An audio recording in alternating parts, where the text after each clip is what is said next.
لیکن اب اس کو موقع ملتا ہے جب اس کی اپنی اولاد ہوتی ہے تو اب اس کو پتہ لگ رہا ہوتا ہے دیکھو میری بیوی نے کیسے میرے بیٹے کو جنا ہے، تو اسی طرح میری ماں نے میرے ساتھ ایسا کیا ہوگا۔ قرآن نے اس کو بڑا کھل کے بیان کیا نا۔ لیکن سب سے مشکل جو امتحان ہے وہ ماں باپ کا اپنے بچوں کو پالنا اور بچوں کا اپنے ماں باپ کو سنبھالنا۔ ہر شخص کے اندر اگر باپ ہو تو اس کے اندر اللہ پاک نے ایک باپ بننے کی محبت جو ہے نا وہ رکھی ہے۔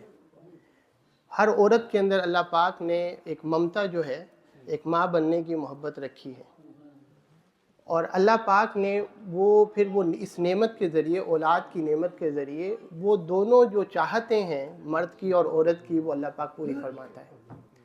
یعنی اللہ پاک کا بھی اپنا نظام ہے، کتنا ایکوریٹ نظام ہے۔ مطلب یہی کام اگر مرد کے ذمے ہوتا کہ مرد نے ماں بننا ہے تو شاید آگے نسل ہی نہ چلتی۔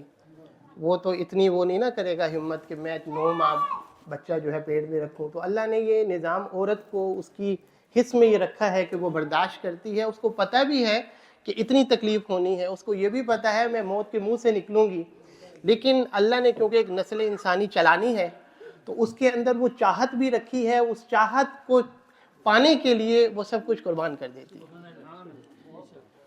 تو پہلی چیز کہ میں تینوں تعلق پر چھوٹی چھوٹی بات ایک میسج کے طور پر کر دوں گا۔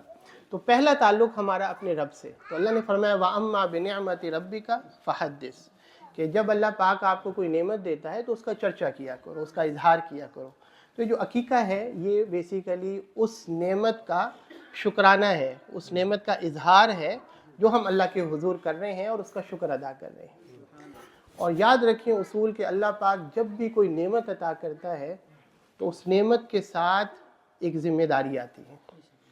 اس لیے اللہ پاک نے، میں نے شروع میں آیت پڑھی نا سورۃ التکاثر کی، ثم لتسألن یومئذ عن النعیم، قیامت والے دن ہر نعمت کے بارے میں سوال کیا جائے گا۔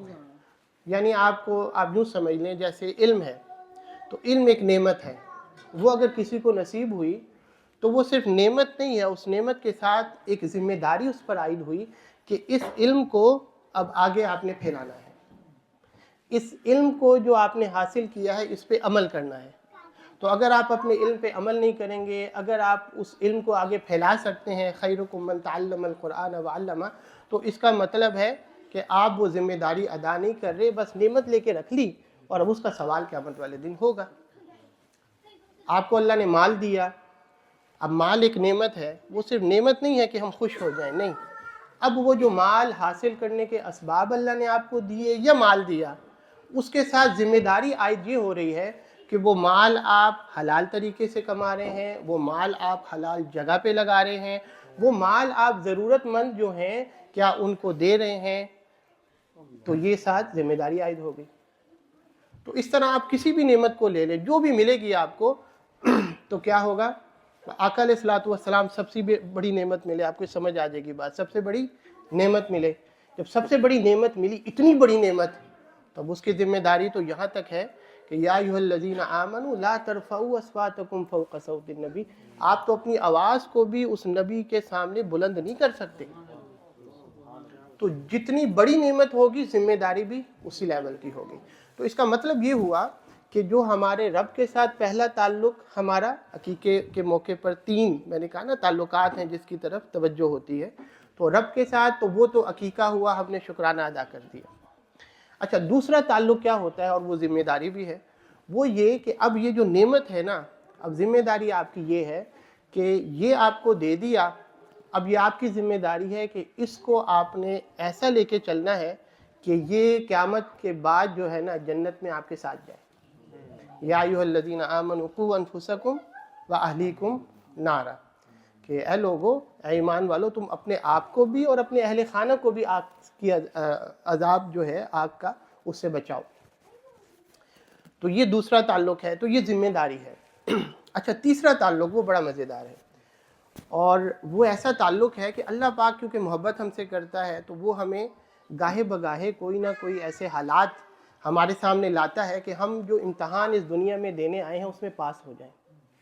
ٹھیک ہے نا؟ سب سے بڑا امتحان جو دنیا کا ہے نا، ہر بندہ امتحان میں ہے، یعنی ایسا نہیں ہو سکتا کہ کوئی شخص دنیا میں آئے اور امتحان اور ٹیسٹ دیے بغیر چلا جائے، کسی کا کسی طرح ہے، کسی کا کسی طرح، لیکن سب سے مشکل جو امتحان ہے